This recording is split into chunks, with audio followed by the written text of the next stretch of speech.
Chronicles of the Wolf é claramente uma carta de amor à franquia Castlevania. Não é por menos, o jogo é feito por um estúdio de jogo que ficou conhecido pelos seus famosos fangames de Castlevania. Fazem mais de 20 anos que eles estão fazendo esses jogos. Esse jogo não é o primeiro jogo deles na Steam, né? O primeiro jogo deles na Steam é o Valaquia, mas com certeza esse é o que mais alcança a ideia de ser um sucessor espiritual de Castlevania.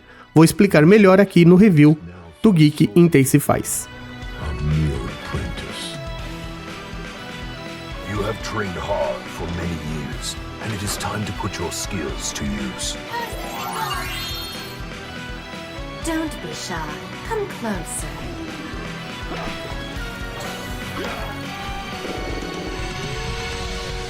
Chronicles of the Wolf. Na pele de Matteo Lombardo, você é mandado com outros membros da Ordem de Rosa Cruz para investigar os ataques da Besta de Gévaudan, uma criatura que está atacando os povoados da França. Você chega lá para investigar junto com outros cavaleiros da Ordem, dá tudo errado. Todo mundo é morto, sobrando só você para resolver todo esse problema, né? Tentar explorar a região, tentando descobrir o porquê está acontecendo esses ataques e como derrotar a besta. Bom, a primeira coisa que chama atenção é a pixel art. Muito bem feito, lembra realmente os jogos dos Castlevanias, né? O jogo me remete a 2 jogos da franquia. Uma boa parte dele, pelo menos o começo do jogo, né, as primeiras 3 horas, me lembrou o Castlevania 2, né, com suas vilas, lagos, montanhas, e você tendo que ir e voltar para encontrar os upgrades e uma forma de progredir no jogo e encontrar a besta. Mas após algumas horas, você irá encontrar, como todo bom velho Castlevania, um castelo enorme, e aí o jogo muda e fica parecendo bastante o Symphony of the Night, né? O jogo tem level, tem equipamento para você encontrar e melhorar o personagem, tem life extra, tem magia extra, tudo que você encontra naquele estilo de mapa mesmo, né? Que ficou famoso do Metroidvania, né, da franquia, principalmente o Symphony of the Night, e o jogo tem, assim, tudo bem feitinho, dando upgrades, melhorando técnicas, fazendo aquele negócio que você fica indo e voltando no cenário para conseguir explorar tudo. Trilha sonora muito boa, assim como as lutas com os chefões, né, todos os chefões são legais, são monstros bem grandes, super bem feitos na pixel art. O jogo tem múltiplos finais e uma excelente duração. Vi gente nos reviews criticando a duração, falando que só tinha 3 horas. Claramente essas pessoas fizeram um final ruim, né? O jogo tem vários finais e um dos finais ele acaba realmente em 3 horas. Só que obviamente o jogo explica que ali não é o final verdadeiro. Você continua explorando e encontra outra parte do jogo que aí vai expandir o jogo.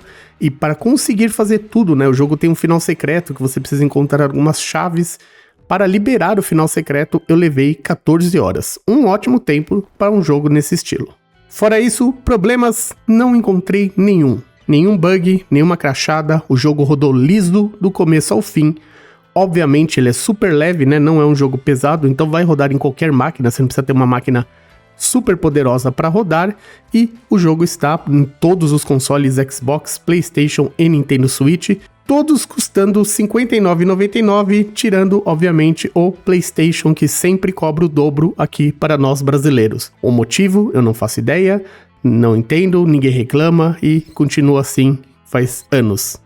Bom, acho que pelo review ficou claro que se você gosta de Castlevania, se você curte um jogo lateral em pixel art, com uma boa duração e exploração, pode pegar sem medo. Recomendo demais o jogo, ele realmente entrega o que promete e dá pra ver nitidamente que a empresa, né, a Mikami Games, mostrou amor, ela realmente gosta da franquia Castlevania e esse jogo é uma carta de amor.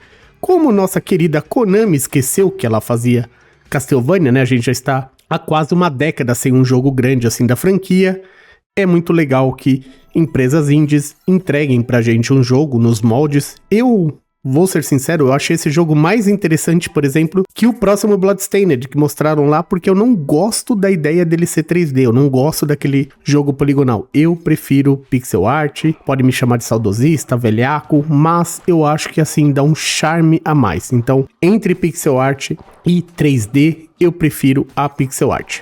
Bom, é isso. Se gostou do nosso conteúdo, por favor, se inscreve no canal, compartilha, fala aí pros seus amigos, ajuda a gente a crescer e poder falar de mais joguinhos indies. Críticas e sugestões sempre aberto nos comentários. E até a próxima, Ragnos out!